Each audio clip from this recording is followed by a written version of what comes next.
Hello, a cardsmith, and welcome to your deck review. For those of you joining us on YouTube for the first time, this is a series where I will look at your commander deck's weird little PP and tell you how to fix it. Your PP is your premise and your practicum. Your premise is the idea behind your deck, or in the case of this deck, two ideas that are fighting inside a trench coat, and your practicum is the stuff you put in the 99. So we're going to spend a few minutes talking about their idea, if it's achievable at the power level they want, and then get into what they actually put in the deck and how we can sort that out. So the primer, which I've read already, is we want to do landfall and 4+ power creatures. And this is where we have the first bit of friction, because most of the time, those are opposite things. They're not always opposite things. There are a little bit of overlap, but usually, if you want to benefit from landfall, your landfall benefits are either going to give you, or they're going to give you cards, they're going to give you resources, they're going to give you tokens. Now, many of the things that give you resources are going to be lower than power 4. Many of the things that give you cards are going to be lower than power 4. I hope. Oh, thank God, I freaked out when I saw that. We might be able to find some that are at 4 or above, but we're going to have this through line of, like, if we want to stick landfall engines and benefit from playing lands, we're going to be playing a lot of enchantments. We're going to be playing a lot of creatures that are not power 4 or greater. And so half of the synergy of our deck is going to be wasted because it's not going to talk to the landfall part of our deck. Now, the one place we can definitely get a little bit of overlap is tokens, but even that is going to be hard because most of the very popular landfall token payoffs, not power 4 or greater, going to be things like Skewt Swarm. You could do like Zendikar's Royal, Zendikar Resurgent. There's like a 5-mana one that makes 2/2s. That one's pretty weak, but I've used it in Brawl and won a game, so therefore, bracket 4 card. The only one I can think of off the dome that's going to do what you want is Rampaging Baloths. Right? This one, power 4 or greater creature that will make a power 4 or greater token. Right here is the perfect overlap. So let's look at...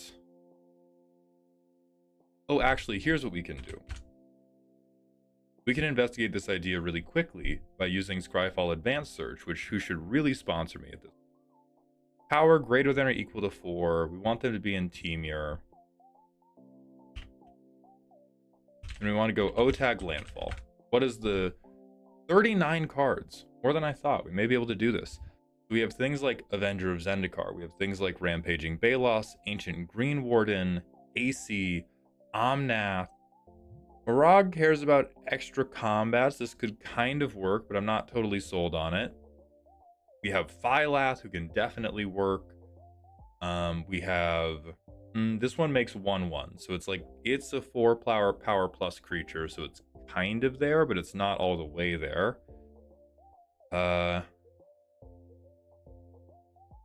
Territory Color cares about lands.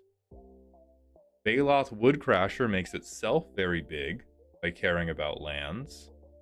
This is going to turn our lands into 3/3s, which I'm not super sold on.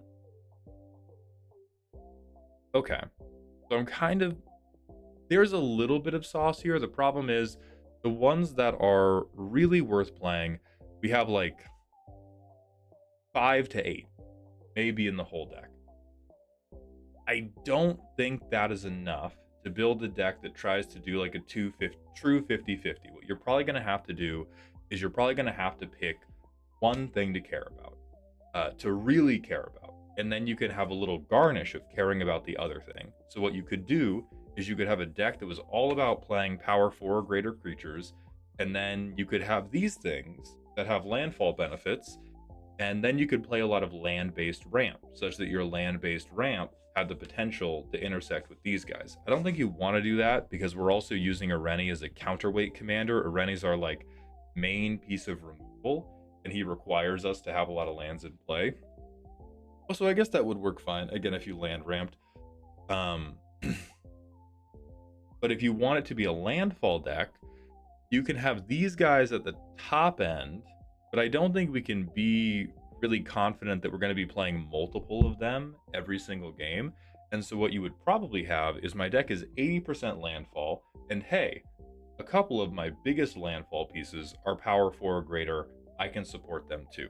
But you mentally need to get yourself in the mindset of like, I am a landfall deck or I am a power 4 or greater deck, and I do this other thing on the weekend, not splitting my time halfway. The other thing you talk about in the primer, I want a bracket 3 deck that can compete with my friend plays bracket 4. Is that an impossible idea? No, but you need removal.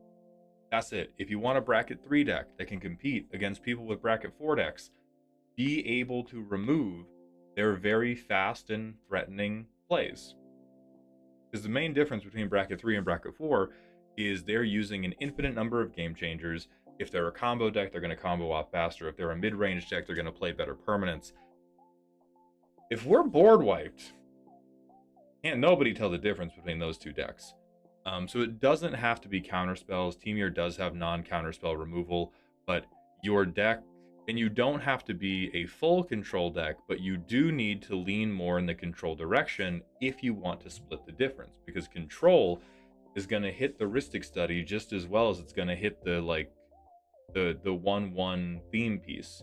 And so if you have removal, that is going to be how you're able to clean these brackets and not feel terrible. You're still going to be weaker than the bracket 4 deck, but that's okay. Having a lot of removal is going to make it so that in a bracket 3 game, you seem like a decent bracket 3 deck, and in a bracket 4 game, you at least have a chance. Playing Spectacular Showdown in my second main to go the entire table and give them double strike. That's hilarious and bad, but we definitely get a few. We can have pet cards. Okay, big lands, big creatures. We have something called Overburden, which you say is making this bracket 4 by default.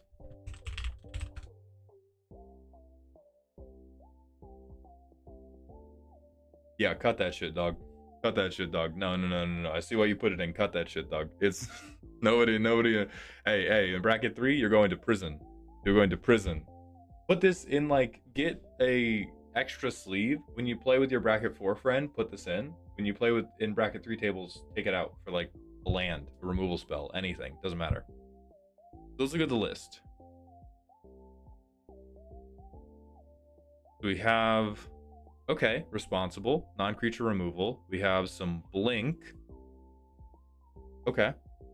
That'll work good with our commander. I'm sure there's other stuff. Blink target. Okay, we make a land. We get a thing back. We untap lands. Real. Counters.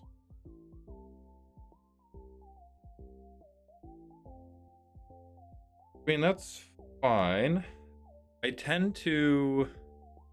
Temur Charm is at least doubling as, like, creature removal as well. Sure, I don't hate these. Draw.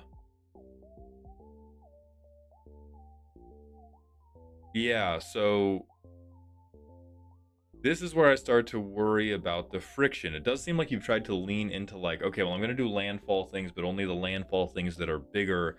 But here's where we have like a half of the deck that just wants big and huge guys, a half of the deck that just wants as many lands as possible, and they don't talk to each other great. Now we do have, okay, mana dumps, and I'm a landfall deck, so I'm probably going to have a ton of mana, so I'm kind of with that. What are our enablers? We get to play lands untapped? Sure. That's not an enabler.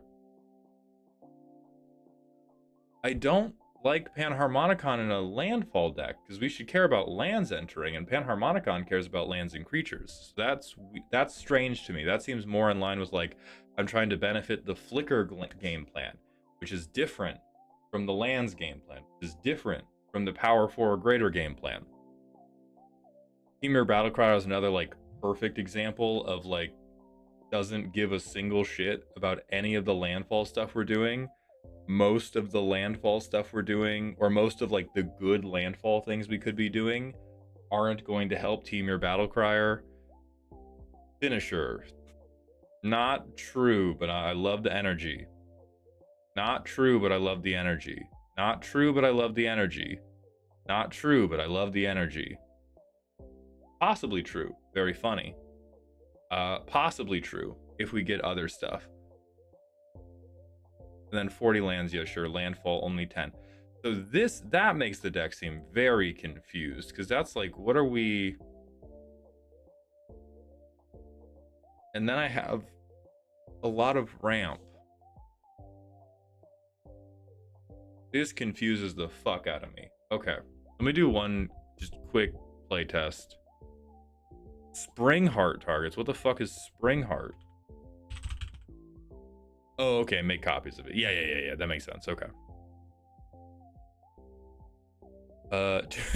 Tutor question mark. All right.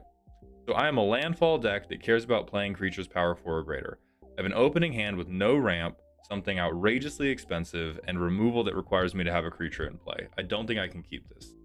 So I free mulligan. I hit no lands, I have to mulligan.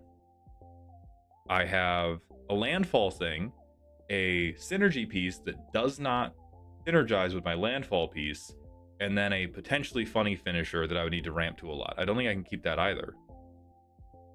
One land, can't keep that. One land, can't keep that, and it's the wrong color to cast Birds of Paradise. Okay. So I have a thing that synergizes with instants and sorceries, which I do not really play. Right? I think most of our instants and sorceries are counter spells. I have a trigger doubler that does not do anything with the only engine I have in hand, which plays extra lands, and then I have one piece of removal. So I don't really think that does it. I have flicker, and I have counter spells, and I have a ton of lands. We could try this to see if we draw into something, because we've done a lot of free mulligans at this point. So I play my tapped land. I play my tapped land. I play an untapped land. So at turn 3, what's come up for us? We have a protection piece, pretty broadly good. We have our first synergy piece. Turn 4, none's gonna happen. Turn 5, none's gonna happen. Turn 6, none's gonna happen. Turn 7, none's gonna happen. And party's gonna be like, well, okay, well, these are like, this is an a fair representation of the deck. We're getting mad unlucky mauled. And it's like, yes, you are. And the reason you can't do anything about that lack of luck is because everything's so distracted. We have so many different things that could be going on. Imagine if this was a landfall card. The fact that you're drawing nothing but lands would not hurt nearly as much. Would you be winning the game? Probably not. Almost certainly not, because we have flooded crazy hard. But we have, imagine your deck as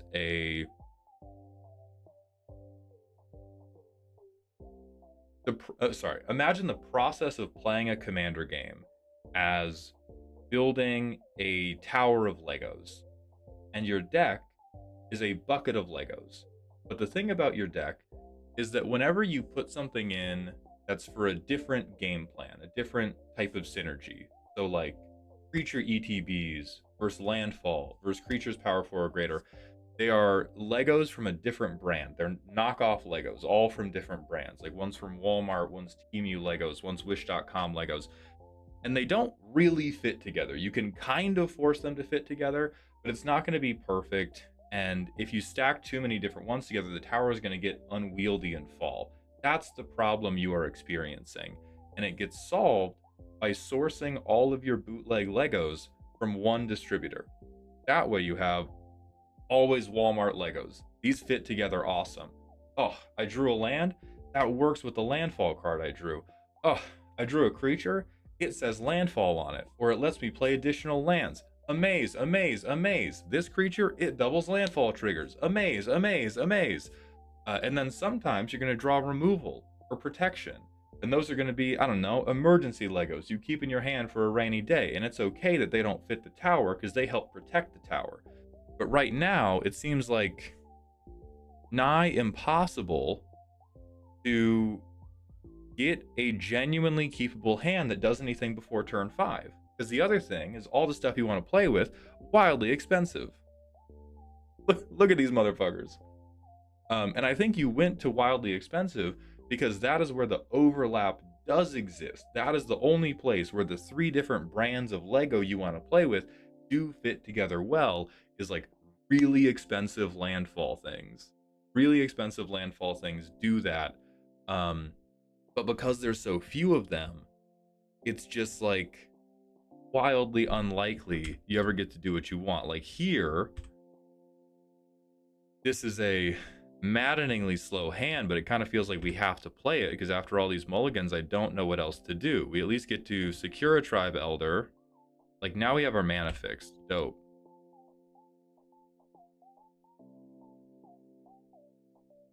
I'm gonna sack a land. I'm gonna get two more basics out. I would have this taps for 2, so I'd only have to tap to 4, so 1 would be untapped. So I could get Shadow Spear down too, which hey, doesn't do anything with our game plan. Then like I can play an additional land a turn, that doesn't really matter. I can like Peregrine Drake before Lumbering World Wagoning just to flex. I'm gonna pretend this is tutorable. Then we have more mana, but like we don't. What do we have to do here, right? We can play Canopy Gargantuan, which is gonna begin buffing our board, but he doesn't care about landfall. He doesn't care about our creatures entering. He actively wants us not to flicker our creatures when we have a really good flicker target on board. Or we like Blue Sun Zenith to draw 4 instead. Maybe we can draw 5. We have 2, 3, 4, 5, 6, 7. No, we draw 4. Okay, and now we have Conjurer's Closet, and so like on end step we can untap some lands, which also doesn't do a lot for us. The Legos are kind of fitting together, but they're not totally fitting together. So what I would recommend for this deck is near complete rebuild, and to rebuild along the lines of like 80% of my cards have to mechanically work along the same axis of play, whether that is they care about playing lands, whether that is like whichever one you pick. You could even build multiple versions of the deck. But in my infinite generosity, I'm going to try to offer you a way you could do this incredibly greedy game plan. It's still going to involve a lot of cuts, but what you could do is you could just shove in straight up like 15 pieces of additional ramp. Not the ramp you currently have. Most of this ramp is bad. What I'm talking about is 1 and 2 mana ramp. Because what you need is what this current version of the deck needs to function is it needs to get to 5 mana in a reasonable span of time. Like that curve is crazy. But if you get to here and above, you can like start doing stuff. And so what I would take is actually, if you like all of your payoffs as they are, I would take all of these ramp pieces that are meant to be landfall enablers, and I would just turn them into shit that makes mana. Whether that is a 1 mana dork, whether that is a like cultivate Kodama's Reach, whether it is something that's a little bit more expensive like Sky Shroud Claim, but again, you don't want too many of those because the problem with the deck is already that the curve is very top heavy. But if we can, on turns 1 and 2, just fast forward to playing with 5 or more mana, you at least have a chance of being able to cast the big fun things. That guy's bad. Hell yeah. Okay, so for protection, I would recommend asceticism. I never spell it right. Just give them hexproof, dog. Just give them hexproof. Stop making it a creature that they can just shoot by paying 2 mana for.